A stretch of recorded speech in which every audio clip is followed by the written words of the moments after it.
All right, so this is my first time in a 1-liter Fiesta. Normally I have a Fiesta ST, and Brandon, you vlog time in a Fiesta ST as well. Yeah. But I've never driven anything. Well, I drove a Geo Metro once that had 3 cylinders in it.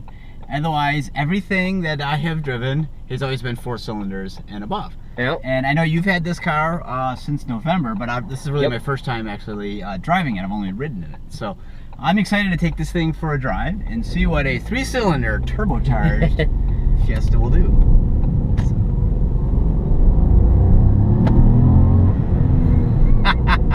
I have to say, this is one of the sound this car makes is incredible. The intake roar and the turbo sound. Yeah. It is. It sounds awesome. I mean, everyone thinks, oh, it's gonna be buzzy, it's gonna be loud, it's gonna sound bad. That's not the case at all. So here, listen. Yeah, it just sounds great. Of course. Oh, there goes the blow-off valve. So anyway, I can tell where I'm looking at it. This car isn't stock. I know we've done a number of things to it. A few things. But what all do you have done to this car, Brandon? Because this is not a stock 1-liter Fiesta by any means. So to begin with, we did put the short throw shifter in. That was one of the first things we had to do. And who makes that? We put the Mountune short throw shifter in it. That's a good unit. And then we put the Mountune air filter in it. Okay. At the same time, shortly after I purchased it. Which is the same air filter that I have in my Fiesta ST as well. Yep. All the Fiestas use the same air filter, which is really nice. And then we did some mods to the actual air box. Yeah. We put some air horns in it to make air go in and out a little bit easier. We did gold foil wrap the intake tube to help keep the temperatures down a little bit. And then we also put the Fiesta ST Rado Gray rims on it. Yeah, and I have to say, the factory hubcaps are absolutely atrocious. I mean, even for like a winter wheel tire combination that you use them for, they're absolutely horrible.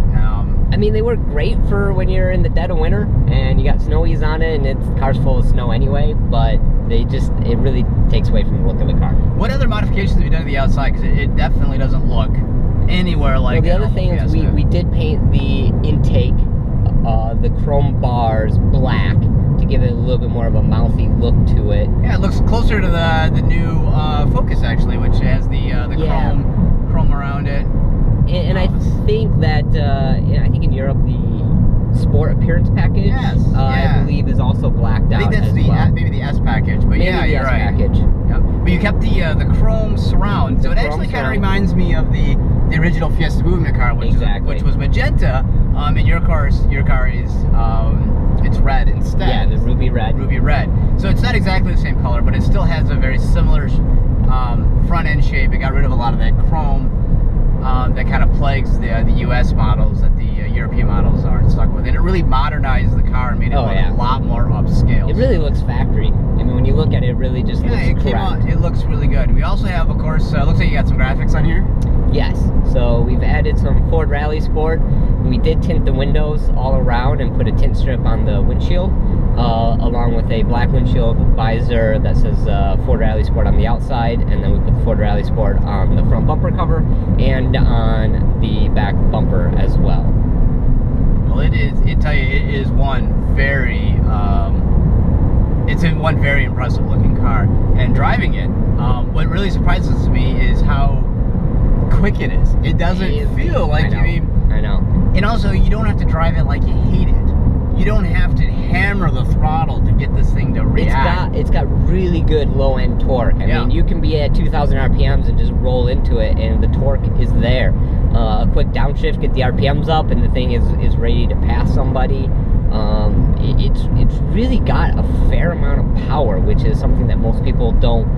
They hear 3-cylinder and they're just like, what, does that thing even get up to highway speed? Thinking that like the Geo Metro that I drove once back when I was in high school, and what a joke. I mean, it feels like my John Deere lawn tractor's got more power than that thing. Does. Probably has actually more torque anyway, but this does not feel like that at all. In fact, we both of us have driven the 1.6 liter normally aspirated Fiesta. We had one for the Fiesta Movement. I own a personal one is a 2011 Fiesta. I would say that this feels considerably more responsive, and it sounds vastly better than the 1.6 liter.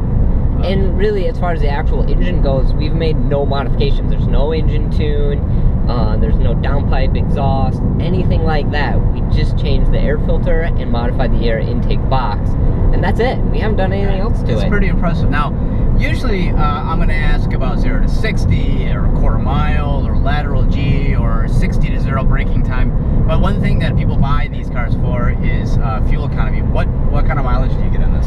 So it really depends on how you drive it. If you drive it hard, it's going to reflect it. But I average between 37 and 40 miles per gallon. There's been times like where it's been heavy raining a lot, so your speeds are a little bit slower. Easily been able to average 42 miles per gallon without any problem. During the dead of winter, when our high temperatures were like 5 degrees, I think my average was maybe 33, 34 miles per gallon. But on average, easily being able to get 37, 38, 40 miles, just depending on how much you're on the highway. It sounds the car is really impressive. You know, coming from a Fiesta ST, I have considerably more horsepower and a lot more torque. But also coming from a 1.6 liter, normally aspirated in my previous Fiestas, I could say that this is the engine to have. Oh yeah. I can't. You know, the sad thing is that it's paired with the lowest of the trim models. Yes. And that's really unfortunate, because I think this is really a premium engine that's stuck in a non-premium package. Absolutely. The car is absolutely impressive, but with hubcaps and you know, even the interior looks a little bland comparison to like my you can't even get my Ford Touch. Yeah, you're right. There's no Ford Touch. It comes with sync, which, by the way, sync is always great. Sync does work actually really well. You're right. Like, I look at a lot of the stuff, and a lot of the things on this I changed on my 2011 for similar reasons where it didn't quite look. But you don't even have the option for leather. And you know, I'm on the road a lot. I already have 14,000 miles on this car, and I only picked it up a few months ago. And it would have been nice to be able to have factory navigation built in right from the factory, instead of having to rely on a GPS or your cell phone. Yeah, you actually use this as kind of your mobile office. Yes. So yes, I do. You spend a lot of time behind the wheel of this. And it would be nice, because I do rely on my phone a lot for phone calls, navigation, appointments, and when you have everything going through one device, it gets a little bit tricky to have everything. So it'd be nice to be able to separate that out, the navigation, but you know, for this engine, I wouldn't have it any other way. But if you don't mind, I'm going to get on it. Yeah. One thing that this does that or what doesn't do like the ST does, it doesn't have the traction control light that comes on in every single gear. Yes, that is true. The car is really impressive. Speaking of it in terms of like how it compares to the ST, well, the brakes on the ST are extremely sensitive and has a very firm pedal. That's taking me a little bit to get used to. The pedal goes a heck of a lot further and a lot softer than it is on my ST. It does feel like the gearbox is probably one of the big downfalls, and that was a downfall on the normally aspirated 1.6 liter like my 2011. The gears are spaced so far apart. That is one thing. They could be a little bit closer together. I actually think a 6-speed in this car would be awesome. If you had the ST 6-speed with the ST gear ratios, it would be awesome. I think that would be a lot better, because right now you're falling so far down below the RPM band in between shifts, you got to try to build that back up again. But the car is very responsive. It doesn't suffer from that lag or that kind of like dying feeling until you build RPM. You don't have to drive it like you hate it. No, you don't. It's really impressive. There's no doubt, if there was no ST version, I could easily see myself having something like this. The only downfall is it doesn't have a lot of the premium options that I would want. But man, from a standpoint of performance, the way the engine sounds, responsiveness, the car is really, really good. Yes. So what plans do you have next? Because I know that our cars are never done. We never stop modifying, we never stop improving. No. So what do you have coming up next? So the next thing would be putting the ST springs on it, which should drop the car about a ½ an inch all around.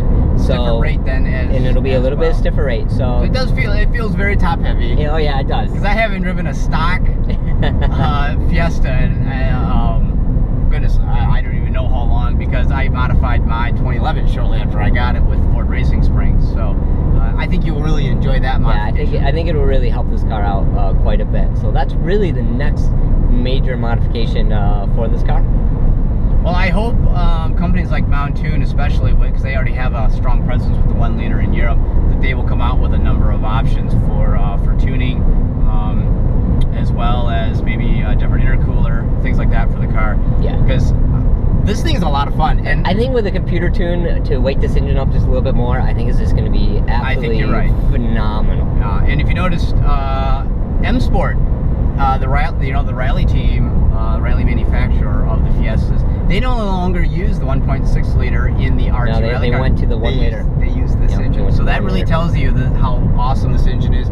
If they're using it now for their two-wheel drive rally car series. So the car is very impressive. Anybody who kind of makes fun of the 1 liter is clearly never driven one. And it's someone like me who, you know, lives and breathes die-hard performance and loves my Fiesta ST. I can say that this car it is a lot of fun. It is. It's no slouch. You did well. You did well. This is a pretty cool car. So hats off to everyone at Ford that really brought this project to life. And I really hope more people experience what it's like to drive this car, because it's a heck of a lot better than I think people would ever give it credit for. So job well done, Ford. Job well done, Brandon, on picking a really awesome awesome car. And just listen to that. Man, I didn't know 3 cylinders could sound so good. So, all right. Well, thank you, Brandon. I appreciate it. And I'll have to have you just sit some time in the ST after I do some more modifications to it. Right. So, but thanks again, Brandon.